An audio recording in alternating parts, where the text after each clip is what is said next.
버튼은 있는데 예. 옵션인 것 같아요, 제가 봤을 때. 2억 5천만 원 이상의 차량에 뒷좌석에 통풍 시트 하나 없다는 거는 조금 아쉽긴 하네요, 이거는.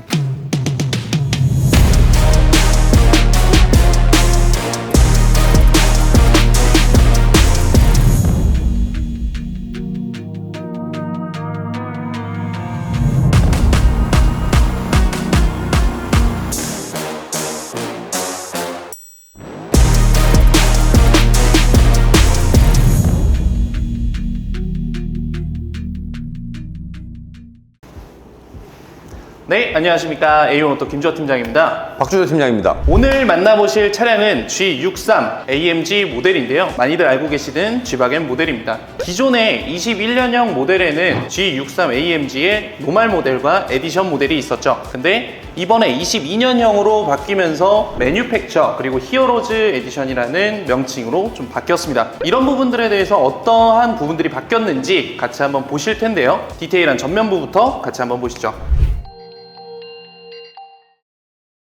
일단은 뭐 전면부를 보시게 되면은 디자인 자체적으로는 굉장히 제 심금을 울리는 이게 제 드림카거든요. 이게 판매만 해봐야지 제가 실제로 타본 적은 아직까지 한 번도 없어요. 근데 요번에 이제 63 모델이 22년형으로 바뀌면서 매니팩처가 나왔는데 네. 이 색상이 또 추가가 됐더라고요. 기존에 있던 블랙상이 없어지고 블랙 메탈의 색상이 새로 나왔는데 네. 이게 좀 멀리서 보면 검정색인 것 같아요. 좀 밝은 데서 가까이서 보니까 약간 그라파이트 그레이 색상이랑 좀 비슷한 색상이 되더라고요, 이게. 맞아요. 처음에 딱 보자마자 든 생각이 블랙이라고 했는데 그레이 톤이 살짝 보이길래 이제 물어본 거죠. 가까이서 보면은 어떻게 담길지 모르겠어요. 약간의 펄도 있고 오리지널 블랙이 맞는가라는 생각이 바로 듭니다. 보시면. 그리고 뭐 이제 다른 전면부 같은 경우에는 크게 변동된 건 없는데 이제 기존에 원래 에디션 모델에 들어가 있던 나이트 패키지 근데 그 나이트 패키지가 매니팩처에는 빠져 있습니다. 히어로즈 모델에는 또 신기하게 여기 밑에 범퍼 쪽 있잖아요. 네. 범퍼 쪽에 요거 플라스틱 부분 여기는 다 나이트 패키지로 들어간다고 하더라고요, 히어로즈 모델은. 뭐 그 외적으로는 뭐 AMG 모델이랑 크게 다를 건 없어가지고 네네. 전면부는 일단 뭐 디자인이 다 했다. G63 모델 파워트레인 말씀드리겠습니다. V8 엔진 그대로 채용하고 있고요. 4000cc, 최고 출력 585마력의 86토크 보이고 있습니다. 매뉴팩처 모델이라고 해서 사실상 엔진의 변동성은 없어요. 근데 파워트레인을 하다 보니까 엔진룸에 들어가 있는 뭐 배지? 부착물? 명판인 것 같은데 네. 제가 이거 안 그래도 엔진을 보고 나서 한번 이제 딜러분께 직접 전화해서 한번 물어봤어요. 근데 AMG 엔진에는 이제 사인 명판이 만든 사람의 사인 명판이 들어가 있다고 하더라고요. 근데 이런 것도 약간 디테일함이 아닌가 싶습니다. 이것도. 일반 엔진은 약간 공장에서 찍어내듯이 하는 거면 이건 약간 좀 수제작 느낌이 살짝 있다고 조금 하시더라고요. 오케이, 피디님이 설명 끝냈으니까 말 닫으시죠. 측면부를 한번 보시겠습니다. 주호 팀장, 이번에 측면부를 설명할 전에 여기 좀 바뀐 게 뭐가 있을까요? 사실 저는 네.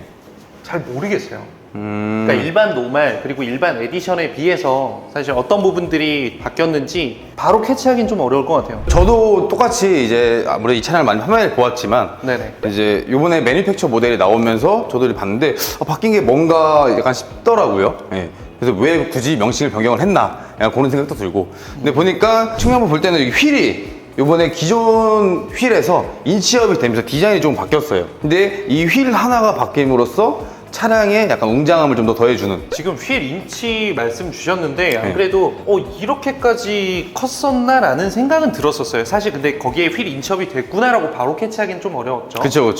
워낙 또 웅장한 모델이기도 하니까. 예. 보시면 이 안쪽에 AMG 브레이크도 이제 같이 들어가 있고요. 그리고 이거 타이어 재원을 먼저 설명을 한번 드리면요. 타이어 같은 경우는 29, 40, 22인치 그리고 스콜피온 제로 타이어가 들어가 있습니다. 차량가 비싼 만큼 타이어도 또 좋은 게 또 들어가네요. 충분은 뭐 휠 말고는 크게 변경된 건 없어요. 제가 계속 유심히 보고 있는데 사실 고무 패킹이 네. 1열이나 2열이나 이제 유리창 가드로 이렇게 마무리가 돼 있어요. 네, 그쵸. 하기 때문에 위쪽이랑 이런 사이드 라인에 저도 당연히 고무로라고 생각을 했어요. 근데 고무가 아니라 플라스틱이더라고요. 그러네요. 이것도 사실 뭐 무광 느낌을 주고 있어서 디자인을 해치거나 하지는 않는데 조금 의외다라는 생각은 조금 들어요. 예, 이 창문을 보면은 약간 옛날에 그 디스커버리 4 창문이 좀 연상이 되는데요. 네네. 디스커버리 4 창문도 이게 창문이 굉장히 넓게 돼 있거든요. 근데 요거는 시트 이제 높이도 높은데 창문도 넓게 돼 있다 보니까 창문을 열었을 때 굉장한 개방감을 준다. 그게 맞는 것 같고요.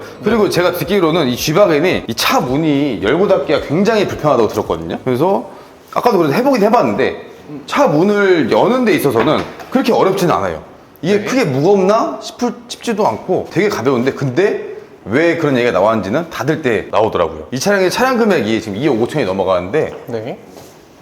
소프트 클로징이 없습니다. 저 지금도 굉장히 세게 닫은 것 같은데 이게 닫힌 게 아니더라고요. 맞아요. 약간 네. 붕 떠 있어요. 예, 닫힌 게 아니에요, 이게. 그래서 요거를 닫을 때는 열고 나서 그냥 일반적인 문 닫는 힘이 아닌 좀 더 세게 거의 부서질 정도로 거의 부서질 정도로 닫아야 닫힌다. 이게 G바겐 모델이 워낙 이제 디자인 자체적으로 완성도가 높다 보니까 여성 오너분들도 굉장히 많으신 걸로 알아요. 근데 문이 저만큼의 무게감도 있음에도 불구하고 고스트 클로징 없다라는 건 조금 아쉽기는 하네요, 사실. 이런 부분들이 있는데도 인기가 많다는 거는 이 차는 진짜 갬성으로 타는 차다. 갬성으로 타는 차다. 이제 후면부 한번 보실까요? 후면부 같은 경우는 진짜 제 마음을 또 울리네요. 여기 보시면은 이제 요거 스페어 타이어, 차량 원래 휠이 큰 만큼 스페어 그러니까요. 타이어도 굉장히 크기 때문에 뒤에 요것도 굉장히 크게 들어가는데, 근데 아까 운전해보면서 알겠지만 이게 좀 단점이 좀 있더라고요. 여기 센서가 있긴 있는데 튀어나온 만큼의 거리까지 계산하지는 않는 것 같더라고요. 그래서 그거는 좀 운전할 때 좀 조심을 하셔야 될 것 같아요, 그거는. 맞아요. 저는 보면서 되게 궁금했어요. 사실 요거까지 센서를 계산을 해서 케어해준다 그러면 상당히 좋을 것 같은데 맞아요. 가능할까라는 생각이 들었는데 아직까지는 어렵다라는 판단이신 거죠. 그리고 제가 아까 전에 그 후방 카메라, 음. 분명히 제가 아까 후진할 때는 후방 카메라가 있었거든요. 근데 아무리 찾아도 후방 카메라가 없는 거예요. 이 후방 카메라 도대체 어디 있는 거예요? 살짝 숙여 보시면은 견인고리 위쪽 부분에 원형이 있어요. 이거를 이제 후진을 넣었을 때 일반 그 뭐 CLS 모델이라든지 하면은 이제 후방 카메라가 돌아가잖아요. 네. 마커가 그 마크 돌아가듯이 안쪽에서 후방 카메라가 나와주는 형식으로 그렇게 보여주는. 이게 숨어 있네요. 트렁크를 한번 열어볼까요? 뭐 여전히 저희 회사에서 추구한 만큼 상품들이 굉장히 많은데요. 근데 트렁크 공간은 제가 생각한 것보다는 좀 작은 것 같아요. 네, 휠 하우스가 안쪽으로 들어와 있는 느낌이라고 해야 될까요? 이게 안쪽으로 생각보다 많이 튀어나와 있어요. 전체를 쓴다기보다는 실제로 보시면 안쪽에 이 공간이 약간 축소된 그런 느낌을 보여주고 있어요. 스피커도 있네요, 트렁크에. 지방의 트렁크 뒤쪽을 보시면은 이 컬팅 자수로 해서 이게 가죽으로 돼 있더라고요, 이게. 저는 트렁크에다가 짐을 좀 많이 넣는 스타일이잖아요. 많이 네. 보관해두고. 그쵸, 그쵸. 그러다 보니까 트렁크 매트가 저한테는 아예 필수적인데 그런 부분들에 대해서는 어느 정도 보완을 해준 것 같고 실내도 스웨이드 재질이어가지고 스크래치 나는 거에 대해서 큰 걱정 없게끔 된 것도 좋을 것 같아요. 혹시 이 G바겐으로 차박이 가능한가요? 충분히 가능할 거라고 생각이 드는데요. 이게 저는 이 평탄화가 되는지가 궁금하긴 한데 네네. 폴딩 한번 해볼까요? 해볼까요? 이게 트렁크 열다가 2열 문 여니까 엄청 가벼워요. 엄청 가볍네. 2열을 한번 폴딩을 한번 해보겠습니다. 응? 그쪽도 한번 해보시겠어요? 이게 완전 폴딩은 어려운 네네요, 이게. 상태네요. 예. 그러니까 이게 지금 저는 이게 오프로드 차량으로 나온 차량이라 좀 더 특화가 돼 있을 줄 알았는데 이건 좀 의외네요, 이거는. 일단 전체적인 평은 공간 자체적으로는 나쁘진 않지만 차박을 하기에는 좋지는 않다. 실내. 트렁크 한번 닫아보시겠어요? 안 그래도 계속 제가 몇 번 왔다 갔다 이렇게 했거든요. 네. 2두 쪽인, 3두 쪽인가? 헬스장을 안 가도 될 것 같아요, 이 차를 운행하시면은. 와, 근데 진짜 무겁긴 하다. 실내 한번 가보시죠. 네. 실내 들어가 보겠습니다. 트렁크 열다가 운전석 여니까 확실히 좀 그러네. 가볍네. 어우. 이게 이렇게 들어가는 게 맞아요? 옷이 하나도 안 나는데. 다시 타볼까? 다시. 네, 실내 들어가 보겠습니다. 으쌰. 안 된다. 안 된다, 안 된다. 와, 되게 높네. 이제 그러라고 있는 게 네. 이제 여기 보시면은 사이드 스텝. 제가 좀 살이 좀 많이 쪄서 그런데 그렇게 올라가는 게 맞아요. 여기도 높아요. 네, 여기도 높아요. 와. 이 보시면은 제가 그냥 이렇게 서 있잖아요. 서 있으면은 무릎 바로 밑에예요. 이거 지금 사이드 스텝도 굉장히 높아요, 이게 지금. 그리고 이게 이 G방이 또 단점이 뭐냐면은 이 차체가 높잖아요. 근데 원래 뭐 랭글러라든지 뭐 다른 오프로드 차종 같은 경우는 이쪽 이 A필러 쪽에 손잡이가 있어요. 근데 G방은 여기 손잡이가 없고 이 손잡이가 여기 위에 달려 있어요. 위에 달렸기 때문에 이거 타려면은 이걸 잡고 타기는 되게 애매하단 말이에요. 그죠. 핸들을 잡고 올라갈 수밖에 없는 그냥 그런 상황이 잡혀요. 그죠, 하다 그죠. 보면. 예. 자, 실내에 한번 들어가 봤는데요. 역시 벤츠 실내는 고급스러움이 아 근데 진짜 실내가 엄청 넓어요. 이게 저도 SUV를 좋아하는 입장에서 실내 들어오다 보면은 저는 공간감을 가장 먼저 느끼게 되거든요. 물론 이제 올라오면서 다리에 힘을 더 쓰긴 했지만 아까 운전석에만 타봤을 때는 그냥 약간 고급스러운 SUV 느낌이었는데 네. 또 이 조수석에 또 타보니까 이 앞에 손잡이가 이렇게 있더라고요. 이 손잡이가 있는 거 보니까 약간 오프로드 느낌도 좀 나고 예, 약간 좀 그런 느낌이 있네요 이게. 운전석에서 바라보는 시야 자체도 굉장히 뭐 시트 포지션 자체를 높여놓은 점도 있겠지만 굉장히 개방감이 좋아서 운전할 때 상당히 편하게 좀 보실 수 있겠다라는 생각이 들고 특이하네요. A필러 쪽에 보통 스피커가 자리를 잡고 있잖아요. 그쵸 그쵸. 트위터라고도 하죠. 예. 트위터 라인 삼각형으로 자리를 잡고 있는데 그쪽 라인은 빠지고 개방감을 조금 더 준 것 같고 앞쪽에 이렇게 대시보드 위치하고 쪽에 있습니다. 부메스터 스피커가 설치가 되어 있고요. 그리고 이 도어 쪽에도 부메스터. 그 외적으로 뭐 다른 디자인이나 이런 거는 다른 벤츠들이랑 크게 다르지는 않은 것 같아요. 제가 봤을 때는. 이번에 매니팩처 모델로 바뀌면서 네. 이 보시면 휠 디자인이 바뀌었는데 뭐가 바뀐지 아시겠어요?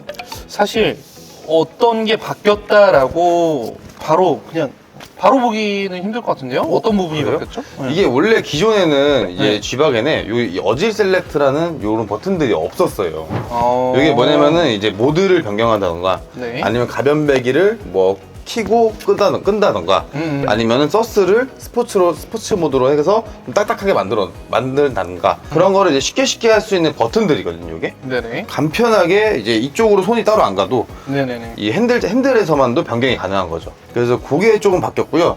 그 외적으로는 실내적으로 바뀐 건 이제 이 벨트 색상이 블루랑 네. 레드 요 두 가지로 바뀌었다고 하더라고요. 매니팩처는. 이쪽으로는 크게 변동된 거는 제가 알기로는 없는 걸로 알고 있거든요.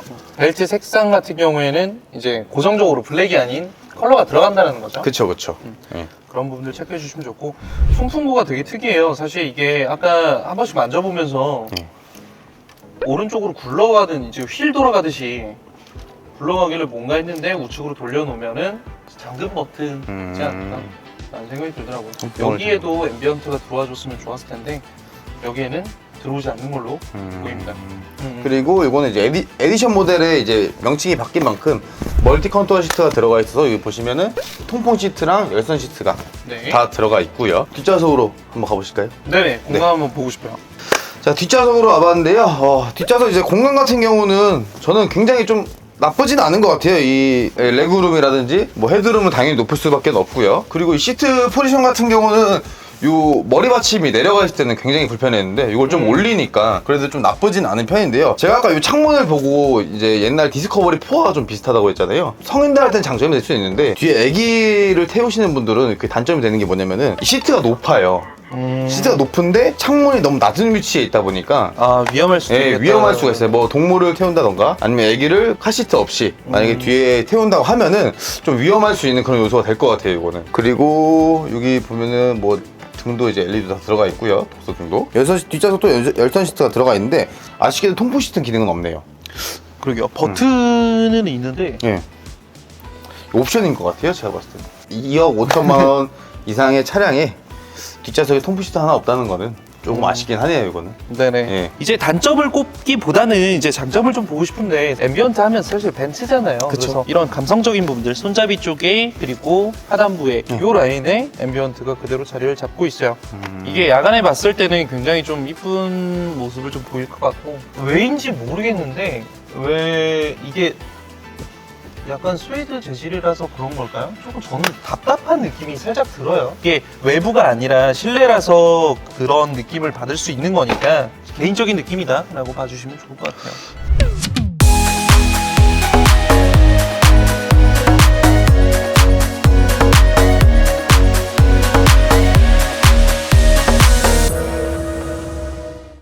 오늘 이 G바겐 매뉴팩처에 대해서 알아봤는데요. 주호팀장이 G바겐에 대한 이제 본인의 생각이 있으셨잖아요. 리뷰하시면서 생각이 좀 달라진 게 있으실까요? 저는 뭐 생각이 달라지거나 하는 건 없었어요. 일단은 뭐 컬러감도 좋아졌고, 다만 이제 금액적인 부분? 금액적인 부분. 그쵸. 네. 그거는 뭐 범접할 수가 없다. 네. 저희는 너무 좋아하는 모델이고, 저한테도 드림카인 모델이지만 사실 어느 정도의 장벽이 있는 모델이잖아요, 사실. 그런 부분들 빼고는 전부 만족이다. 뭐 저 같은 경우는 아시다시피 G바겐이 제 최종 드림카였는데 오늘 좀 생각이 좀 바뀌게 되었어요. 이 리뷰를 하면서 보니까 아무래도 불편한 점이 그래도 감성으로 타는 차량이라고 되게 많이 얘기를 들었는데 네. 근데 제가 봤을 때는 너무 감성적이지 않나 싶습니다. 디테일하게 보지 않으면은 보지 못했던 것들로 인해서 달라질 수도 있을 것 같은데, 우선은 물론 이제 만족도가 높은 거예요. 만족도가 높은 반면에 그런 것들이 조금씩 보이기는 한다라고 생각해 주시면 좋을 것 같아요. G63 AMG 매뉴팩처 모델에 대해서는 여기까지만 알아보는 걸로 하고요. 이 차량 어떻게 하면 빨리 받아보실 수 있으실지, 워낙 오래 걸리는 거는 너무나 잘 아시고 계실 거예요. 빠르게 받아보실 수 있는 방법, 그리고 저렴한 리스, 렌트 조건에 대해서 궁금하신 분들은 저희 A1오토 대표번호 또는 카카오톡을 통해서 저희에게 문의 주시면 경쟁력 있는 조건으로 보답드리도록 하겠습니다. 시청해주셔서 감사드립니다.